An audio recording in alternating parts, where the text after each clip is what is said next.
पराधीन से कौन करे सो प्रीत कि पराधीनता यानी कि गुलामी पाप है। अगर आप गुलामी का जीवन जी रहे हो तो आपसे कोई मित्रता नहीं करेगी।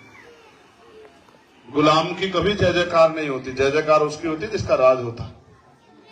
उन्होंने कहा ऐसा चाहूं राज में जहां मिले सब अन्नुअन और छोटे बड़े सब संबर से रविदास रहे प्रसन्न। इसका मतलब यह है कि राज ऐसा होना चाहिए जिसमें कोई छोटा बड़ा ना हो, कोई ऊंच नीच ना हो, कोई भय ना हो, कोई लूटपाट ना हो, किसी बहन बेटी का अपमान ना हो, किसी साथ जुल्म ना हो, किसी साथ जाति ना हो, किसी को खाने के लिए अन्न की दिक्कत ना हो, तन ढकने के लिए कपड़े की दिक्कत ना हो, सर ढकने के लिए छत की दिक्कत ना हो, कोई गरीब ना हो, कोई परेशान ना हो। ऐसा राज आना चाहिए। उसका नाम दिया उन्होंने 600 साल पहले बेगमपुरा राज। क्या नाम दिया? बेगम का अगर संधि विच्छेद करेंगे बेगम, यानी कि जहां कोई गम ना हो। आपके गांव में गम है खुशहाली? बताओ, गम ही गम है। आप देखो अपने किसी के घर में राशन नहीं है, किसी के घर में सुख सुविधा नहीं है, किसी के यहाँ कच्चे मकान है, किसी के यहाँ प्लास्टर नहीं हुआ, किसी के यहाँ पेंट नहीं हुआ, किसी की बिटिया दुखी है, किसी का बेटा दुखी है, किसी का पढ़ा लिखा बच्चा बेरोजगार घूम रहा है, किसी के खेत में फसल नहीं हो रही है, किसी को मेहनत करने मजदूरी नहीं मिल रही है, किसी की मजदूरी नहीं लग रही है, किसी पे अच्छे कपड़े नहीं है, किसी पे अच्छे साधन नहीं है, सुख सुविधाएं नहीं, तो परेशानी है। तो ये राज सदगुरु रविदास जी महाराज वाला राज तो नहीं है जिस राज की बात उन्होंने की। और उन्होंने उम्मीद किससे की थी? आप लोगों से, उनकी संतानों से। जैसे मोदी जी अपने कार्यकर्ताओं से कहते हैं कि भाई मुझे इस बार 400 पार सीट चाहिए, तो वो आपसे मुझसे तो नहीं कहते, वो तो अपने कार्यकर्ताओं से, अपने अनुयायी से कहते हैं। ऐसे सतगुरु जी ने अपने अनुयायी से कहा कि भाई ऐसा राज होना चाहिए, मगर वो राज आएगा कैसे? क्योंकि जिनसे राज की अपेक्षा की थी वो तो समान नशे में डूब गया है। उसको तो अगर जूते मार के भी अगर शराब पिला दो तो वो शराब पी के खुश है। उसको तो अपमानित करके भी अगर आप शराब पिला दो तो वो तो उसमें भी राजी है। तो ऐसा समाज तो राज नहीं कर सकता। राज जो समाज राज करना चाहता है उसकी तो सोच भी राज जैसी होनी चाहिए। राजा महाराजाओं के हाथ थोड़ा ही ऐसे फैले होते हैं भिखारियों की तरह। राजा महाराजाओं के हाथ तो ऐसे होते हैं। अब ये सोच है, राज करने के लिए भी राज जैसी सोच होनी चाहिए। गुलाम कभी राज नहीं कर सकता। अगर बंदर को कुर्सी पे बिठा दे तो वो कुर्सी पे बैठ कर राज नहीं चला सकता। राज करने के लिए राज इतना ताकतवर होना पड़ता है। राज मांगने से नहीं मिलता, राज छीनना पड़ता है। अगर आप इस देश में सुख शांति का जीवन चाहते हो तो आपको राज छीनना पड़ेगा। और राज आप लाठी डंडे से नहीं छीन सकते, वोट से छीन सकते हो। और जिनका राज होगा उनको सुख सुविधाएं मिलेगी, उनको जमीन मिलेगी, उनको रोजगार मिलेगा, उनकी बहन बेटियों का सम्मान होगा, उनको अच्छा खाना मिलेगा, अच्छे कपड़े मिलेंगे, अच्छे साधन संसाधन मिलेंगे, अच्छे मकान बनेंगे, उनके लिए अच्छे स्कूल खुलेंगे, अच्छे कॉलेज खुलेंगे, अच्छे अस्पताल खुलेंगे। तो राज का काम सबके बस की बात नहीं। राज करने के लिए राज जैसी तैयारी करनी पड़ती है। जो समाज तैयारी नहीं करता वो राज नहीं कर सकता। आप देखो मुगलों का भी इतने लंबे समय तक राज रहा। आज जो अपने आप को मुगलों से जोड़ते हैं वो मुसलमान समाज के लोग, देखो क्या हाल है उनका। देखो जुल्म कितनी हो रही है उनके ऊपर। अपनी मस्जिदों में जाकर इबादत नहीं कर सकते, अपने पूजा स्थलों पर जा नहीं सकते, कोई दाढ़ी पकड़ के मारता है, कोई गाय के नाम पे मारता है। तमाम तरह की मुसीबत सह रहे हैं और हम लोग तो सह रहे हैं सदियों से। कोई रेप, किसी बहन बेटी का रेप हो जाता है, किसी की हत्या हो जाती है, किसी को पूछे रखने पिटा जाता है, किसी को घोड़ी पे बैठने पिटा जाता है, किसी को मटकी छूने पे हत्या कर दी जाती है। तो आप जुल्म सहने के लिए अगर तैयार हो गए हो तो फिर आप राज नहीं कर सकते हो। अगर आपके दिल में आग है, ये पीड़ा है कि हमें जुल्म जाति को खत्म करना है, तो फिर आपके बीच में से कुछ लोग ऐसे तैयार हो जाएंगे जो इसके खिलाफ इस लड़ाई में योगदान देंगे, लड़ेंगे। और मैं मानता हूं कि आदमी घी खाने से नहीं सीखता, आदमी ठोकर खाने से सीखता है। और जो आदमी ठोकर खा के बिना सीखे उसका कुछ नहीं कर सकता। अगर आप इन समस्याओं का हल चाहते हो तो अपनी राजनीतिक ताकत बनाओ। क्योंकि जिनके पास ये लोकतंत्र है, राजतंत्र में तो राजा महाराजा ने जो कह दिया वही कानून होता था। राजा महाराज जिस चीज की तरफ उंगली करती है वो उनके अधिकार में चल जाती है। लोकतंत्र है, यहां तो वोट से राज बदलता है। आप चाहो तो अपने आदमी को राजा बना लो, आप चाहो तो अपने आदमी को ताकतवर बना लो, आप चाहो तो अपने बेटे को कुर्सी बिठा दो, आप चाहो तो अपनी जिंदगी बदल दो। जब राजतंत्र था तब तो हम अधिकार नहीं थे कि हम कुर्सी पर बैठ जाए। तो लोकतंत्र अगर अब भी हम कुर्सी पर नहीं बैठ रहे तो हमारी गलती है भाई। फिर हमें अपनी गलतियों पर सुधार करना चाहिए। तो आप पे भी मौका, आप भी सुधार करो। आपने इतने लोगों को ताकत दी, उन्होंने आपका क्या भला किया आप खुद देख लो। आपने जिनको ताकत दी कभी 5 साल में उन्होंने आपकी तरफ पलट के भी देखा तो आप बता दो। आपने पिछली बार जिसको लोकसभा का सांसद बनाया था, वोट दी थी, क्या वो 5 साल में आपकी गली के मोहल्लों में आया पूछने आपके क्या हाल है? बताओ, क्या उसने आगे कभी पूछा कि भाई आपके बच्चों को रोजगार मिल रहा नहीं मिल रहा है? आपके लिए अच्छे हॉस्पिटल कॉलेज बनवाओ नहीं बनवाओ? आप उसने या कभी सदन में आपके लिए आवाज उठाई? तो जब आप वो लोग आपसे मिलने से भी इनकार कर देते, आप ही कह रहे हो, तो फिर ऐसे लोगों के भरोसे आप लड़ाई लड़ लोगे? अपने बच्चों का भविष्य छोड़ दोगे? ऐसे लोग आपको चुनाव से पहले शराब तो पिला सकते हैं, लेकिन आपके बच्चों को स्वाभिमान सम्मान की जिंदगी नहीं दे सकते हैं, आपको हक अधिकार नहीं दिला सकते। तो अगर हक अधिकार चाहिए, स्वाभिमान सम्मान की जीवन चाहिए, तो फिर कुछ संघर्ष करना सीखो। आज संविधान है तो दलित पिछड़े वर्ग के लोग कुर्सी पे बैठ जाते हैं। पाल का बेटा, प्रजापति का बेटा डॉक्टर बन जाता है, कश्यप का बेटा, सेन का बेटा, विश्वकर्मा का बेटा, सैनी का बेटा, जाट का, गुजर का बेटा डॉक्टर इंजीनियर बन जाता है, चमार वाल्मीकि धोबी पासी कोरी खटी का बेटा IAS IPS बन जाता है, गांव का प्रधान बन जाता है। जब राजतंत्र था कौन कुछ बैठने देता था? कोई मटकी भी नहीं छूने देता। बाबा साहब ने देखो क्या क्या साहब स्कूल में नीचे बैठ के बैठते, जैसे आज आप नीचे बैठे हो, इससे बाहर जाकर स्कूल के बाहर बैठ के बैठते। आज उनकी औलादें बढ़िया गुरुघर बना सकती है, मंच लगा सकती है, लेकिन क्या आजादी परमानेंट है? अगर आप अपनी आजादी को नहीं बचा रहे तो दुश्मन तो आपकी आजादी छीनने काम कर रहा नहीं कर रहा। आज तो संविधान है, लोकतंत्र, तब हमारे हाथ फैले हुए। कल अगर संविधान खत्म हो जाएगा, वोट का अधिकार खत्म, कौन आएगा आपकी बस्ती में? कौन आपके हाल जानने का प्रयास करेगा? कौन आपकी मदद करेगा? कौन आपकी आवाज उठाएगा? तो आज इस लोकतंत्र में अगर सब कुछ अवसर है तो इसी में अपनी ताकत बनाओ, और अगर आपने ताकत बना ली तो फिर आपको ये गरीबी बेबसी की जिंदगी नहीं जीनी पड़ेगी। दुनिया में कोई ऐसी चीज नहीं जिसका हल नहीं हो सकता। कोई ऐसी एक चीज बता दो, आप यहाँ सर लोग बैठे हो कि भाई इसका हल नहीं है, मुझे बता दो, देखो मैं आपको हल बता दूंगा, आप गलत साबित कर देना मेरी बात। आप पे अच्छे मकान नहीं, गारंटी ले लो मुझसे कि अच्छे मकान बनेंगे। आप ताकत दो, देखो अच्छे मकान बने ना बने। आपके बच्चों पर रोजगार नहीं, तो आप ताकत दो, देखो रोजगार मिलेगा नहीं मिलेगा। मैं आपको तरीका बता देता हूं। आपके बराबर में हरिद्वार है, यहां से कितनी दूर होगा? 60 किलोमीटर। वहां एक जगह है जिसको शेडकुल कहते हैं, रोशनाबाद कहते हैं। बताओ वहां इंडस्ट्रियल एरिया लगाया नहीं लगाया? आपके बच्चे भी जाते होंगे बहुत सारे वहां रोजगार करने, फैक्ट्री में काम करने, जाते नहीं जाते हैं? आपके यहां क्यों नहीं लगा भाई? आपके यहां नहीं लग सकता? आप भी तो इंसान हो, आपको भी तो रोजगार चाहिए, लग सकता है। आपके बराबर में थोड़ी दूर पे बड़े बड़े कॉलेज बने, आपके लिए बना क्या? बच्चों के लिए बना क्या हमारे कॉलेज? फिर गरीब तो इस देश में जानवर से ज्यादा बुरे हालात में हो गए। आपके तो गली देखने नहीं आता कोई, ये सफाई नहीं होती, इससे कई बीमारियां पैदा होती है, पानी भर जाता है तो आदमी, बहुत लोग जान जाती है, कोई पूछता है क्या? अगर जिंदगी में बदलाव चाहिए तो फिर उसकी कीमत चुकाओ। अगर आप 1 रुपए का सामान खरीदोगे तो 1 रुपया देना पड़ेगा। आप ये सोचते मुफ्त में कुछ मिलेगा, मुफ्त में कुछ नहीं मिलता। जो आपको आज मुफ्त में दे रहे हैं ना, वो मुफ्त में नहीं दे रहे, वो आपको इस देश में गुलाम बनाने की तैयारी कर रहे हैं। अगर गुलाम बनना है फिर तो कोई दिक्कत नहीं, गुलाम तो हम पहले भी थे, लेकिन फिर आजादी का क्या मतलब जिसके लिए बाबा साहब ने अपने 4 बच्चे कुर्बान किए, अपना जीवन खत्म कर दिया। आज उनकी बड़े बड़े स्टैचू लगाते, माला चढ़ाते, विचारों पे तो चलो। वही बाबा साहब जो कह रहे कि political power is the master की, कि सत्ता वो चाबी जो आपकी सारी परेशानियों का हल कर देगी। आपकी समझ में नहीं आया अब तक कि राजनीतिक चाबी हमारे पास होनी चाहिए।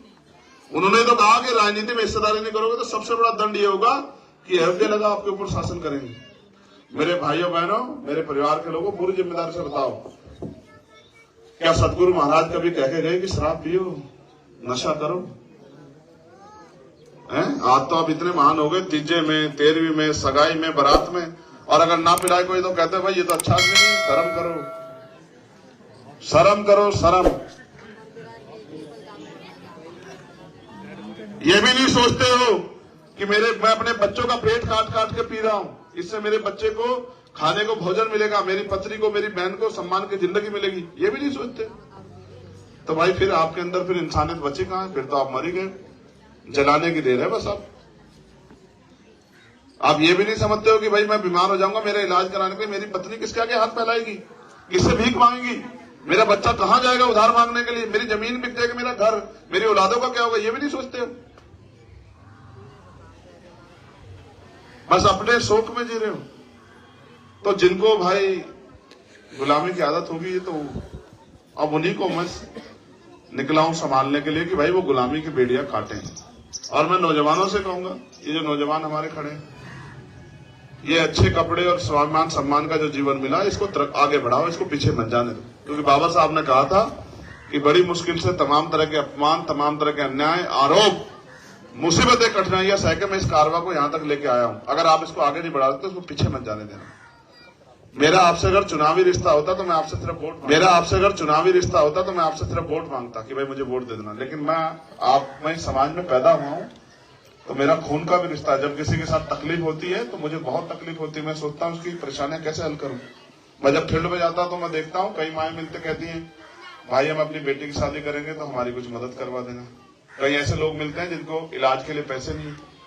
कई ऐसे लोग मिलते हैं जो पैरालाइसिस है कि भाई हम डॉक्टर के यहाँ नहीं जा सकते। तो मैं सोचता हूं कि यार आज तक हमारे नेताओं ने इनके साथ खिलवाड़ी तो किया, इनको धोखा ही तो दिया। तो इसलिए मुझे तकलीफ होती है, इसलिए मैं आपको अपनी तकलीफ बयां कर रहा हूं कि कुछ बुराइयां आपको छोड़नी पड़ेंगी अगर इस देश में स्वाभिमान सम्मान के साथ जीना। सच तो यह है कि हमसे अच्छी सुख सुविधाएं तो ताकतवर अमीरों के यहां रहने वाले जानवर ले रहे हैं। ठीक है, उनके लिए भी मालिक अच्छे भोजन की व्यवस्था, आपको ब्रेड मिलती ना मिलती हो, लेकिन जो कुत्ता पालता है मालिक उसके लिए ब्रेड की व्यवस्था करता है, बढ़िया दूध की व्यवस्था करता है। रात को सोने के लिए सर्दी हो तो बढ़िया कंबल की व्यवस्था करता नहीं करता भाई, देखा आपने। और अगर गर्मी आ जाए तो एसी भी लगाता है कि भाई हमारे कुत्ते को परेशानी, तो आपको वो भी नहीं मिलता देश में। तो इसका मतलब अभी आप गुलामों से पूरी जिंदगी जी रहे हो और इसकी बेड़ियां आपको काटनी पड़ेगी, कोई और नहीं काट सकता। ना तो बाबा साहब वापस आएंगे ना काशीराम साहब वापस आएंगे। और चंद्रशेखर आजाद भी इतनी दिन हिम्मत है। देखो जब मैं आपको समाज सिखाने जाता हूं तो मुझे भी कीमत चुकानी पड़ती है। कभी जेल भेज देते हैं, कभी मुकदमा लगा देते हैं, कभी 16-16 महीने मुझे जेल में पकड़ के रखते हैं। और जब इससे भी बच जाता हूं तो फिर गोली चलाते, गोली भी मारते। तो आपकी औलादे आपकी गुलामी की बेड़ियां काटने के लिए नशा नहीं छोड़ सकती और आपका एक बेटा जान भी कुर्बान करने को तैयार है। ये फर्क है मुझ में और उनमें जिनको आपने पाल पोस के तैयार किया, ये फर्क है। आज तक पिछले 11 साल में कभी किसी ने मुझे आवाज दी हो तो मैंने उसको कभी हाथ हिला के ना नहीं किया कि मैं तेरा साथ दूंगा। चाहे वो किसान रहा हो, किसानों का आंदोलन रहा हो, चाहे महिला पहलवानों के सम्मान के साथ खिलवाड़ रही हो, चाहे 69,000 शिक्षक भर्ती का मामला रहा हो, चाहे नारसी का आंदोलन रहा हो, सीए का आंदोलन रहा हो, चाहे मौलाना कलीम सिद्दीकी के साथ जब उनको जेल भेजा गया उनका मामला हो, मौलाना साद और निजामुद्दीन मरकज का मामला हो, नासिर जुनैद का मामला हो, चाहे कर्नाटक में हिजाब का मामला हो, चाहे किसी के भी मामला हो, मैंने हमेशा आपके आगे बढ़ के लड़ाई लड़ी, आपको न्याय दिलाने का काम किया।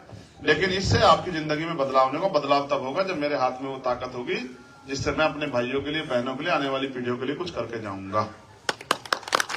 अब वो मुझे आप ही दे सकते हो, आपके अलावा कोई नहीं दे सकता। तो अगर आप मेरा साथ दोगे तो मैं इस लड़ाई को और मजबूती से लड़ूंगा। अभी तो मैं सड़कों पे लड़ रहा था, फिर सदन में जाके लड़ूंगा, फिर आपके अधिकारों के लिए उस सदन में जाके चिल्ला चिल्ला के अधिकार मांगूंगा जिन लोगों ने, जो ताकत में लोग बैठे हैं। क्या इस देश में नौकरियां नहीं मिलती है? मिलती है, उनको मिलती है जिनका राज है। क्या देश में लोन नहीं मिलता? लोन मिलता है, उनको मिलता है जिनका राज है। जब हजारों हजारों रुपए, करोड़ रुपए पूंजीपतियों के माफ होते हैं तो किसानों के, मजदूरों के क्यों नहीं होते? जब हजारों हजारों करोड़ रुपए, अभी का रिकॉर्ड है कि 10 लाख करोड़ रुपए अडानी अंबानी के माफ कर दिए पूंजीपतियों की सरकार ने। आपको कितना पैसा दिया उन्होंने? तो ये अमीरों की सरकार है, भारतीय जनता पार्टी की सरकार अमीरों के लिए काम कर रही है।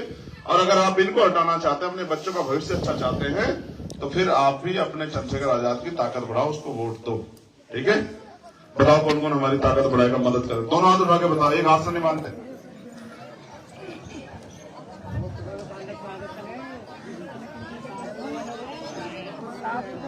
अब अगर इन समस्याओं का हल चाहिए तो फिर अपने बेटे को ताकतवर बनाओ। बनाओगे नहीं बनाओगे? अपना बताओ। दोनों हाथ लगा के रखो, अभी नहीं मानूंगा। 1.5-2 मिनट उठा के रखो पूरे, तब मानूंगा कि 7 बजे से मानूंगा फॉर्मेलिटी कर रहे। ठीक है, आप बताओ, ताकत तो दोगे, लेकिन ताकत कैसे मिलती है लोकतंत्र में? कैसे मिलती है बताओ? वोट देके। तो वोट किस निशान पे दोगे बताओ? अगर केजरीवाल को दोगे तो चंद्रशेखर आजाद ताकतवर होगा, आपकी लड़ाई लड़ी जाएगी। किसी और को दोगे तो वो ताकतवर होगा। वो ताकतवर होगा तो अपने लोगों की लड़ाई लड़ेगा। ठीक है, पक्का? कौन कौन केजरीवाल को वोट देगा? हाथ खड़ा करो। ये मीडिया हमारे साथ नहीं, उसका एक हाथ उठावा देखो। चलो नीचे करो। एक बार, एक और आखिरी बात बताओ। अब सवाल ये है कि 2 दिन बाद आपके घर में, गांव में कोई आया पैसे वाला आदमी, अरे बोले छोड़ो, तुम्हारे घर में रोटी नहीं, रोजगार नहीं, तुम ये 2000 रुपए पकड़ो इनके चक्कर में मत पड़ो, हमें वोट दो। ठीक है, तो आपको क्या करना चाहिए? 2000 रुपए लेके अपने घर के बारे में सोचना चाहिए, नहीं सोचना चाहिए? हैं?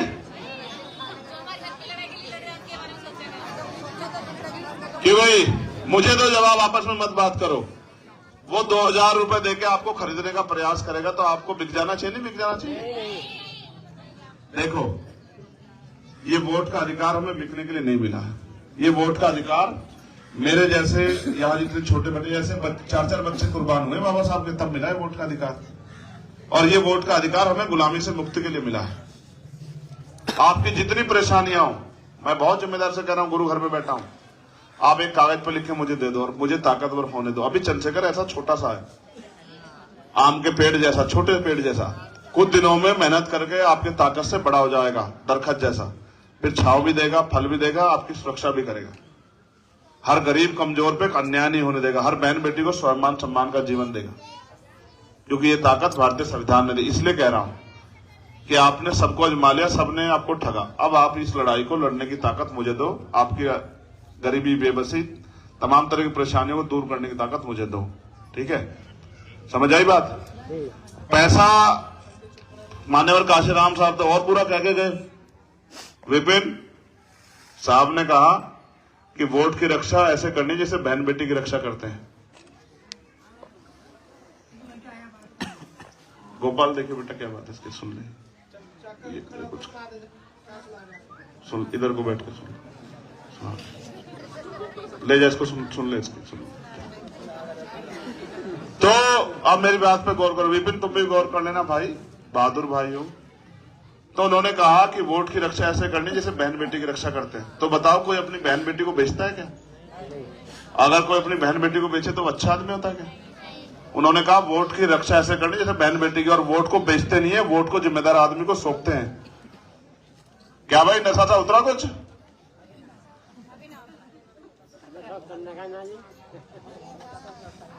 तो इसलिए मैं आपसे अपील करूंगा कि इस लड़ाई में मेरा साथ दो। बताओ साथ दोगे? अच्छा रुको, सुनो, ये गुरु घर है, कहते हैं धोखे देने से अच्छा होता धक्का देना। तो आज आप मना कर दो कि भाई हम तो अमीरों के गुलाम है, हम तेरा साथ देंगे, मैं मान जाऊंगा, लेकिन धोखा मत देना। दोनों हाथ उठा के बताओ जो हमारा साथ देंगे, बताओ। इनको मौलाना को पूछना कि जब जुर्म जाती होती है तो चंद्रशेखर आजाद से अच्छा लड़ सकता है तुम्हारे लिए कोई? तो फिर तुम्हें नालायक नेताओं का साथ देना चाहिए चंद्रशेखर आजाद का।